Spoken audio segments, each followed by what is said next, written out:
कुर्डलस ओरहान की धमाकेदार किस्त में आप सबको खुशामदीद। पूरी दुनिया में धूम मचाती इस सीरीज को देखने के लिए हमारे साथ जुड़े रहें। फ्लादियोस काफिला लेकर जा रहा है। काफिला चौदार कबीले की तरफ जा रहा है।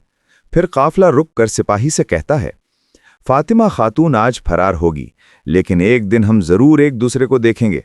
मैं काफिला ले जाऊंगा, तुम रास्ते में फौजियों के लिए जाल लगाओगे। अगर रास्ते में कोई नजर आए तो उस पर रहम न करना।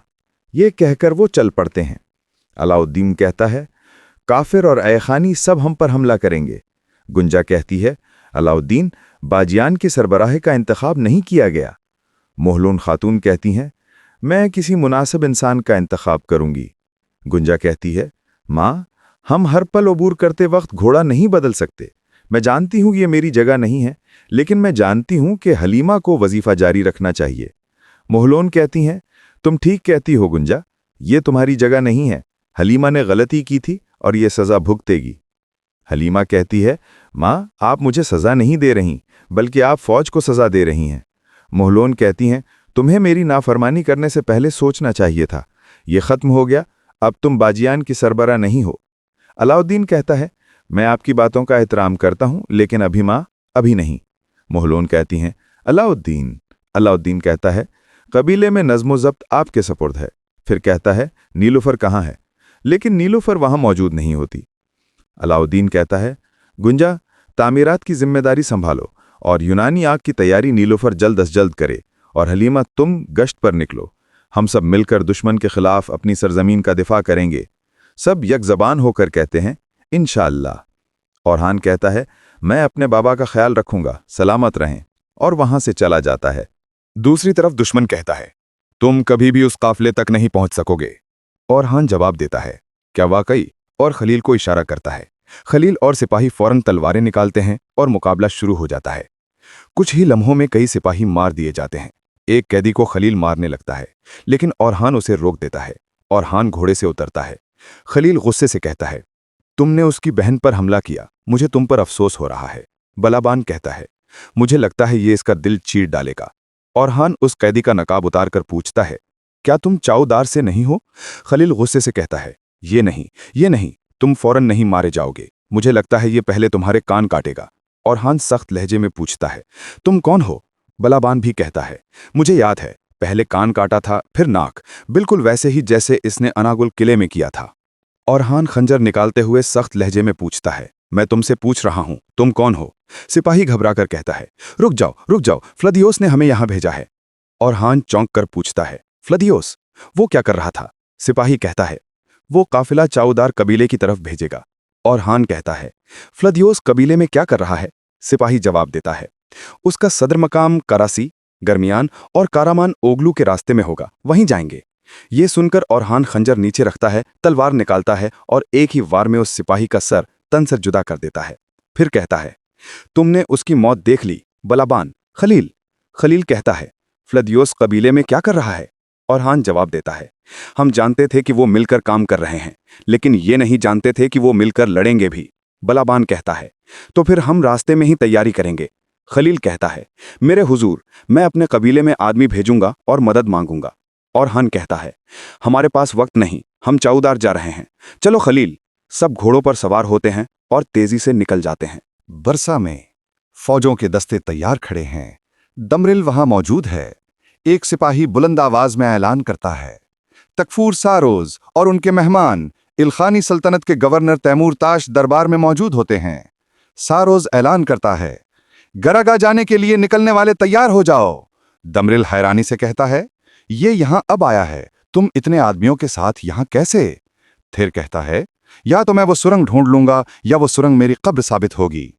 वो तेजी से सफों के दरमियान आकर खड़ा होता है। सारोज बड़े फख्र से तैमूरताश को अंदर लाता है और कहता है, मैंने तुम्हें बरसा इसलिए मधु किया है ताकि तुम वो अजीम हमला देख सको जिसकी तैयारी हम जल्द करेंगे और खुश हो जाओगे। तैमूरताश कहकहा लगाकर कहता है, मैं वो नहीं मानता जो सिर्फ देखता हूं, बल्कि वो मानता हूं जो सुनता हूं। सारोज, शाहीन शाह ने तुम्हें लश्करगाह पर हमला करने से रोक लिया था। तुम मुकम्मल तौर पर नाकाम हुए और अब चंद सूरमाओं के जरिए मुझे धोखा देने की कोशिश कर रहे हो। सारोज जवाब देता है, अगली बार फतह हमारी होगी। सारोज कहता है, मैं काई की फौज को तकसीम करूंगा और तुम उनके कबीले को तकसीम कर दोगे। तैमूरताश गुरूर से कहता है, उस्मान मौत से लड़ रहा है। बहुत खूब। सारोज कहता है, तुम्हें तो इस पर खुश होना चाहिए था, फिर तुम परेशान क्यों हो? तैमूरताश मजीद कहता है, उस्मान को जिंदा रहना चाहिए। यही वो वाहिद मौका है जिससे हम काई कबीले के अंदर इख्तिदार की कशमकश पैदा कर सकते हैं। अगर वो मर गया तो सब एक हो जाएंगे। दमरिल ये सब सुन रहा होता है। तैमूरताश घोड़े पर सवार होते हुए कहता है, या तो शाहीन शाह मुहासरे को खुश उसलूबी से हटाएगा या फिर हम काई को हमेशा के लिए तबाह कर देंगे। कोई तीसरा रास्ता नहीं। ये कहकर वो रवाना हो जाता है। दूसरी तरफ दमरिल पैदल सिपाहियों के साथ आगे बढ़ रहा है। तीर बनाने वाली लड़की गोंजा को बताती है, हमने परों को छोटा कर दिया है ताकि तीर बोरसा की दीवार पर मौजूद अहदाफ पर ठीक लगे। दीदार और गोंजा तीर उठाकर देखती हैं। गोंजा कहती है, शाबाश, लेकिन कमान की लकड़ी भी बदलनी चाहिए। मिसाल के तौर पर सनोबर की लकड़ी हमारे पास नहीं है। वो लड़की जवाब देती है, हमने खुफिया तौर पर करासी की सरजमीन से सनोबर के दरख्त काट कर ले आए हैं। गोंजा कहती है, अच्छा, अपनी महारत दिखाओ। चलो लड़की। लड़की कमान उठाती है, निशाना लेती है और कहती है, पहाड़ की चोटी पर जो दरख्त है। वो तीर छोड़ती है और तीर सीधा जाकर दरख्त में पैवस्त हो जाता है। दीदार खातून और गोंजा खातून उसकी महारत की तारीफ करती हैं। गोंजा कहती है, दूर निशाने की कमानें तैयार करो, बाजियान चलें, शाबाश। फिर गोंजा चोलपान से कहती है, चोलपान, कुछ देर हमारे कबीले में रहो। चोलपान अदब से जवाब देती है, जो हुक्म गोंजा खातून। गोंजा आगे बढ़ती है। दीदार कहती है, जैसा मैंने कहा था, वो वाकई माहिर हैं। इतने में नीलूफर आती है और पूछती है, खैर हो? गोंजा कहती है, सब ठीक है, तुम नहीं जानती हो, अलाउद्दीन का हुक्म है कि अब से मैं इस तैयारी की जिम्मेदारी उठाऊं। नीलूफर हैरान होकर पूछती है, ये क्या मतलब? गोंजा जवाब देती है, सरदार का हुक्म है, उसने तुम्हें यूनानी आग तैयार करने का हुक्म दिया है। नीलूफर अफसोस से कहती है, काश अलाउद्दीन ने मुझे ऐलान की इत्तला देने के बाद ऐसे करता। गोंजा तेज लहजे में कहती है, अल्लाह अल्लाह, तुम्हें उस वक्त आना चाहिए था जब उसने तुम्हें बुलाया था, और अब तुम ये बात कर रही हो। क्या तुम नहीं कहती थी कि तुम यूनानी आग का काम संभालना चाहती हो? यही तो है, अलाउद्दीन ने तुम्हें वो दिया जो तुम चाहती थीं, और अब तुम्हें क्या चाहिए? नीलोफर जवाब देती है, मुश्किल वक्त में सब एक दूसरे को पहचानते हैं। मैंने तुम्हें अच्छी तरह पहचान लिया है गोंजा। गोंजा उसे बुलाने की कोशिश करती है, नीलोफर नीलोफर, लेकिन नीलोफर आगे बढ़ जाती है और रुकती नहीं। दीदार खातून आगे बढ़कर कहती हैं, उसे वो मिला जो उसका हक था। कुछ भी हो, मैं जानती हूँ चोलपान आवजी सरदार की बेटी है। तुम्हारा क्या ख्याल है? वो अपने काम और आदाब में माहिर है। सबसे अहम बात, वो फरमाबरदार है, जो तुम कहती हो वो करती है। गोंजा जवाब देती है, सबसे पहले मैं जिम्मेदारी को करीब से देखूंगी। ये इतना आसान नहीं है, ये अलाउद्दीन का मामला है, बाकी मुस्तकबिल की बात है।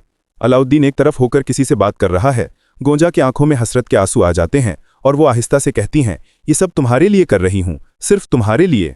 दूसरी तरफ जंगल में औरहान जंगल में आगे जा रहा है। वो एक जगह घोड़े को रोक लेता है, फिर अचानक घोड़ा रुकता है।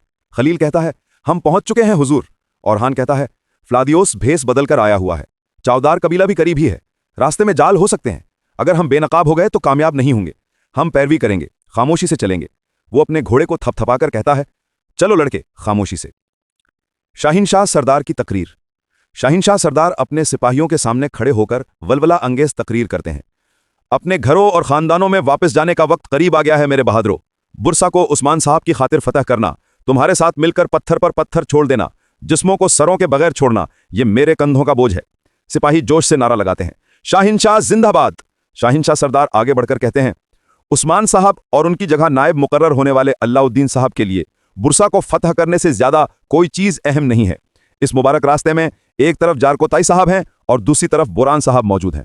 फिर वो बुलंद आवाज में नारा लगाते हैं, उस्मान सरदार जिंदाबाद, अलाउद्दीन सरदार जिंदाबाद। सिपाही जोर से पुकार उठते हैं, अल्लाहु अकबर, अल्लाहु अकबर। शाहीन शाह आओ जी को पास बुलाता है और कहता है, हुजूर हुक्म फरमाइए। शाहीन शाह कहता है, कुछ सिपाहियों को लेकर बुरसा के इर्द गिर्द दीवारों के सबसे कमजोर मकामात तलाश करो। आओ जी अदब से कहता है, जो हुक्म हुजूर का। शाहीन शाह मजीद कहता है, हम चलते हुए पत्थरों के बारे में बाखबर होंगे। अल्लाह के हुक्म से रास्ता खुलेगा। माले गनीमत और मंजनीक की मरम्मत। फिर वो संगूर साहब की तरफ देखकर कहता है, संगूर हुक्म सुनो। संगूर कहता है, हुक्म करें हुजूर। शाहीन शाह हुक्म देता है, माले गनीमत को कीमती अशिया में तब्दील करने का काम तुम्हारा है, और अब औरहान साहब के जमाने में टूटी हुई और खराबशुदा मंजनीकों की मरम्मत तुम करोगे। संगूर पूरे एतमाद लहजे में जवाब देता है, बुरसा की दीवारों को तबाह करने वाले पत्थर और दीवारों को जलाने वाली आग दोनों बहुत जल्द तैयार कर दूंगा हुजूर। शाहीन शाह पुरज़्म होकर कहता है, हम बाजंतीन पर बुरसा को ऐसी सख्ती से जलाएंगे कि वो इज़्मेक और इज़नीक दोनों को छोड़कर खुद अपने हाथों से हमारे हवाले कर देंगे। सब नारा लगाते हैं, अल्लाहु अकबर, अल्लाहु अकबर। इधर एक सिपाही खबर लेकर आता है, हजूर, तैमूरताश और सारोज आपसे मिलने के लिए बुरसा से निकल चुके हैं। चरकुताही और बुरान एक दूसरे को देखते हैं। शहंशाह कहता है, तैमूरताश खुफिया रास्ते से शहर में दाखिल हुआ होगा, इन्हें आने दो। इतने में एक सिपाही 2 सिपाहियों को पकड़कर लाता है। शहंशाह पूछता है, बताओ ये कौन है? ऊजी साहब आगे बढ़कर कहता है, ये औरहान सरदान के साथ मुहिम्मात पर जाने वाले सिपाहियों में से हैं हुजूर। इनका कहना है कि औरहान साहब को गैर मुनसिफाना तौर पर बरतरफ किया गया है। यह सुनकर शाहिनशाह गजबनाक हो जाता है। वो रुक कर इन्हें मारना शुरू कर देता है और कहता है, ये कैसी बेराह रवी है? क्या तुम काई के खिलाफ बगावत करोगे? क्या तुम सिर्फ औरहान साहब के लिए लड़ते हो? अगर औरहान साहब नहीं तो तुम लड़ोगे नहीं? क्या तुम यही कहना चाहते हो? गुस्से से चीखते हुए वो कहता है, तुम सब अपना फैसला सुनाओ। तुम काई के सिपाही हो या सिर्फ औरहान साहब के? इस पर जरक कुताही और बुरान सरदार आगे बढ़ते हैं। बुरान कहते हैं, शाहिनशाह साहब, ये काई सिपाही हैं, काई सिपाही। औरहान साहब और शाहिनशाह के सिपाहियों के लिए कोई खास सिपाही नहीं है। फिर जरक कुताही आगे बढ़कर कहता है, बस काफी है। शाहिनशाह सरदार इन दोनों भाइयों को घूर कर कहता है, तुम्हारी सिपाहियों के तौर पर खिदमात खत्म हो चुकी हैं। अब जहां से आए थे वहीं वापस चले जाओ। तुम्हारे लिए इससे बड़ी कोई सजा नहीं। अगर मैं इससे ज्यादा करूं तो यह ज्यादती होगी। शाहिनशाह गुस्से से चिल्लाता है, दफा हो जाओ यहां से और दोबारा मेरी नजर के सामने मत आना।